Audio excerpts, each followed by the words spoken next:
आज का ये वीडियो बहुत ही स्पेशल होने वाला है क्योंकि आज हम सोशल मीडिया के ट्रेंडिंग टॉपिक्स के बारे में बात करेंगे, जिसके बारे में आपने बहुत सुना होगा। आपने कभी अपने दोस्तों से सुना होगा या फिर आपने सोशल मीडिया प्लेटफॉर्म जो कि आप फेसबुक, इंस्टाग्राम चलाते हो या फिर ट्विटर चलाते हो तो आपने उस पर जरूर कहीं ना कहीं देखा होगा। आपने बहुत सुना होगा स्टॉक मार्केट ट्रेडिंग या फिर म्यूचुअल फंड, या आपको इसके बारे में नहीं पता है तो आप इस वीडियो में बने रहिए। ये वीडियो जिसमें stock market, trading, mutual fund के बारे में आपको सभी जानकारी मिलेगी, तो इस वीडियो के एंड तक बने रहें। बिना टाइम वेस्ट किए चलते हैं अपने टॉपिक की तरफ। सबसे पहले स्टॉक मार्केट के बारे में थोड़ा जान लेते हैं, जिसे इक्विटी मार्केट और शेयर मार्केट भी कहते हैं। यहाँ हमारे जैसे और आपके जैसे लोग शेयर्स को सेल करके और बाय करके अपना पैसा बनाते हैं। यहाँ एक शेयर टर्म यूज हुआ है। अगर आपको शेयर्स के बारे में नहीं पता तो मैं उसे एक एग्जांपल से बताता हूँ, जिससे आपको अच्छे से समझ आएगा। मान लो आपकी एक कपड़े की दुकान है और आप उस दुकान से एक अच्छा प्रॉफिट कमा रहे हो। फिर आपके मन में आता है कि आप उस दुकान को अलग अलग जगह एक्सपेंड करोगे। आप अच्छा प्रॉफिट कमाना चाहते हो तो आपको उस दुकान को एक्सपेंड करना है, लेकिन आपके पास इतना पैसा नहीं होता कि आप 2-3 दुकान अलग अलग जगह खोल सको, क्योंकि दुकान खोलने में एक अच्छा अमाउंट लगता है, अच्छी इन्वेस्टमेंट चाहिए होती है,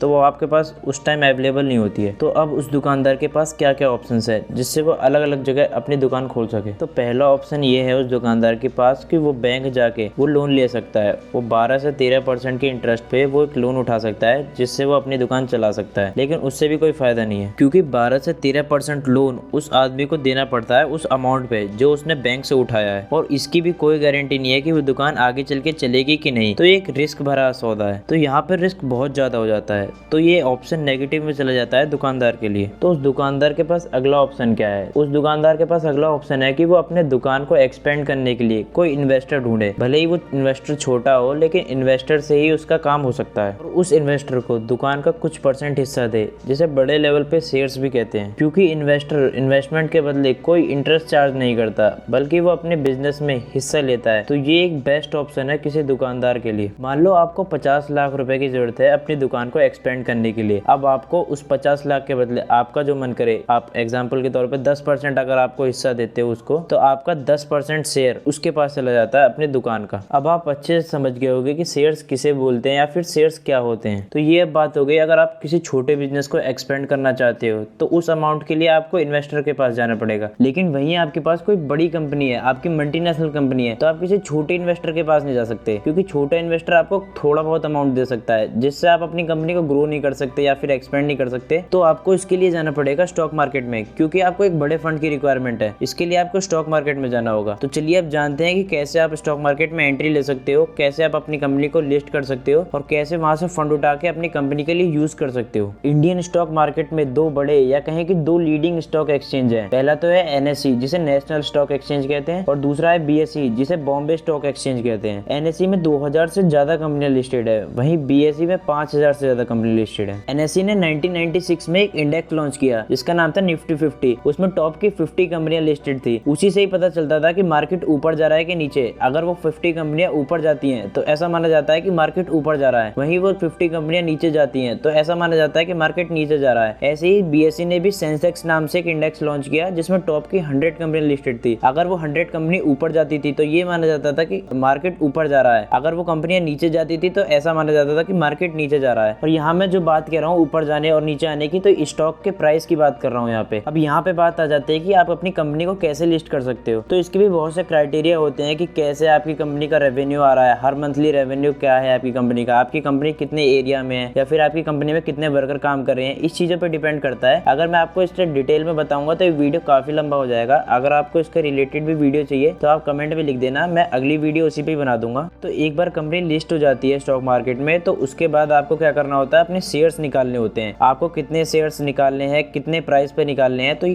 कंपनी का ओनर डिसाइड करता है। तो आपको मैं पहले भी बता चुका हूँ शेयर्स किसे कहते हैं, एक तरीके से हिस्सेदारी को ही शेयर्स कहते हैं। तो आपको मैं पहले भी बता चुका हूँ। तो आपको शेयर्स डिसाइड करने होते हैं, वो कंपनी के ओनर की जिम्मेदारी होती है। तो ये सब होने के बाद कंपनी अपने शेयर्स को IPO के फॉर्म में रिलीज करती है, जिसे इनिशियल पब्लिक ऑफर भी कहते हैं। तो उससे डिसाइड होता है कि कंपनी कितने प्रॉफिट में गई, कितने लॉस में गई। तो IPO के लॉन्च के बाद वो शेयर्स स्टॉक मार्केट में आ जाते हैं। फिर हम जैसे और आप जैसे लोग उस शेयर्स को खरीद और बेच सकते हैं, और वहां से जो कंपनी को फंड इकट्ठा होता है उसे वो कंपनी अपने इस्तेमाल में ले सकती है, अपनी कंपनी को ग्रो करने में लगा सकती है। वहां से कोई फंड उसे वापस नहीं करना होता, क्योंकि उस अमाउंट के लिए उस कंपनी ओनर ने इन आदमियों को शेयर्स दिए हुए हैं। अगर वो शेयर के प्राइस बढ़ता है तो उनको प्रॉफिट होगा, अगर वहीं शेयर्स का प्राइस गिरता है तो उन्हें लॉस होगा। तो यहाँ पे दोनों का कोई मैटर नहीं होता है। यहाँ पे उन्हें शेयर्स मिल जाते हैं और कंपनी को पैसा मिल जाता है। तो इस तरीके से बड़ी कंपनियां अपने कंपनी को स्टॉक मार्केट में लिस्ट करके एक फंड उठाती है अपनी कंपनी को ग्रो करने के लिए, ना कि किसी इन्वेस्टर के पास जाके कोई फंड ले, क्योंकि एक छोटा अमाउंट तो इन्वेस्टर दे सकता है और बड़ा अमाउंट इन्वेस्टर नहीं दे सकता। तो इसलिए कंपनी लिस्ट होती है स्टॉक मार्केट में और वहां से अपने शेयर्स देके उसके बदले वो पैसा लेती है। अब आप स्टॉक मार्केट के बारे में थोड़ा थोड़ा तो जान चुके होंगे, तो चलिए अब जानते हैं ट्रेडिंग और इन्वेस्टिंग क्या होता है, किसमें रिस्क ज्यादा होता है, किसमें प्रॉफिट ज्यादा होता है, किसमें रिटर्न ज्यादा मिलता है आपको, किसमें लॉस कम होता है। तो अब चलिए जानते हैं इसके बारे में। तो स्टॉक मार्केट में दो तरीके से पैसा कमा सकते हो। पहला तो ये है कि आप ट्रेडिंग के फॉर्म में पैसा कमा सकते हो, आप ट्रेडिंग करके पैसा कमा सकते हो, और दूसरा है इक्विटी के फॉर्म में कमा सकते हो, जिसे इन्वेस्टिंग का भी एक तरीका कहते हैं, उससे आप पैसा कमा सकते हो। इन्वेस्टिंग में क्या होता है कि आपके पास मान लीजिए एक एक्स अमाउंट है, उसमें आप बहुत सारे शेयर्स खरीद लेते हो, 4-5 शेयर्स खरीद लेते हो। तो आपको क्या करना होगा कि आपको उन शेयर्स पे होल्ड करना होगा, बहुत टाइम के लिए रोके रखना पड़ेगा उन शेयर्स को, जब तक उन शेयर्स का प्राइस ना बढ़ जाए। वरना आप तुरंत खरीद के उसे तुरंत बेच दोगे तो आपको कोई प्रॉफिट नहीं होगा या फिर लॉस भी हो सकता है कभी। तो ये इन्वेस्टिंग में एक कौन है कि आप ये कह सकते हो कि आपको इसमें बहुत टाइम देना पड़ेगा, तब आपको एक अच्छा रिटर्न मिल पाएगा। लेकिन इसमें आपको एक प्रॉफिट भी हो जाता है कि आपको इन शेयर्स पे रिस्क बहुत कम देखने को मिलेगा, आपका यहाँ पैसा डूबेगा कम, यहाँ पे बहुत कम डूबने के चांसेस होंगे आपके पैसे के। वहीं मान लीजिए आपको ट्रेडिंग करनी है, तो आपके पास एक एक्स अमाउंट है। मान लीजिए आपने जब मार्केट खुलता है, इवन 9 बजे करीब मार्केट खुलता है, तो उस टाइम आपने मान लीजिए शेयर्स खरीद लिए। आप पूरे दिन में उसमें देखते हो कि कब आपका शेयर्स का प्राइस बढ़ता है, कब घटता है, तो आप उसमें तब सेल कर देते हो या फिर तब बाय कर लेते हो। तो वहाँ पे आपको एक दिन के अंदर, मान लीजिए 9 बजे मार्केट खुलता है तो 5 बजे बंद होता है, तो आपको उसके बीच में ही शेयर्स को खरीदना और बेचना होगा। वहाँ पे आपको खुद डिसाइड करना होगा कि कब शेयर्स का प्राइस बढ़ेगा, कब घटेगा, कब आपको बेचना है या फिर कब आपको खरीदना है। तो ये सब आपको खुद डिसाइड करना पड़ेगा। तो यहाँ पे आपको रिस्क बहुत ज्यादा देखने को मिलता है। यहाँ प्रॉफिट भी उतना ही होता है, लेकिन रिस्क आपका बहुत ज्यादा बढ़ जाता है। अगर आप बिगिनर हैं तो मेरा मानना यही है कि आप इन्वेस्टिंग की तरफ जाए, ना कि ट्रेडिंग की तरफ, क्योंकि यहाँ पे आपको बहुत लॉस हो सकता है। अब आपके मन में आ रहा होगा कि मान लीजिए आपने 9-10 बजे करीब 11 बजे आपने शेयर खरीदा और आप उसे मार्केट बंद होने के टाइम पे यानी 5 बजे आप उसे बेचना भूल गए, तो आपको उस शेयर्स का क्या होगा कि आपका जो ब्रोकर ऐप है वो आपके शेयर्स को 5 बजे